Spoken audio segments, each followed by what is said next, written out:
Diye Mhlaba, incwadi yengane egcina ingazalwanga. Amanzi enhlanzi ashila umama ugagiwe isisu sivelile. Izolo uqhutshiwe icala libikiwe kodwa ubaba umphikile. Izinkinga ubaba zimxakile, izolo ubalekile, umonakala wenzile ushiya umama inhlawulo kamkhulu kayikhokhiwe, izolo bediniwe ugcina umama emxoshile. Ngixolele mama, bheka manje ngenxa yami umndeni wakho ugcina usukulahlile. Esithethe isikhwama ephuma ekhaya washo ugogo uhamba uzungabuyi. Wathi uyaxoxolisa washo umalume la ekhaya sisakufuni. Bathula bonke egcekeni basibuka nje bangabi. No auntie bathula du yize lento ebeyenzeka bebengayifuni. Sahamba-ke kulowo mnyama nomama engazi solala kuphi.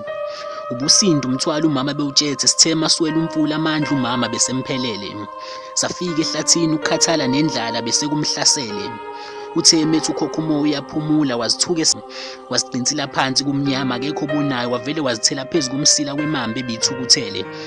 Ayibanga nalushwele yize lo wesifazane ubekhulelwe. Wakhala kwakwanye inhliziyo yakhe yathula izibani zacisha.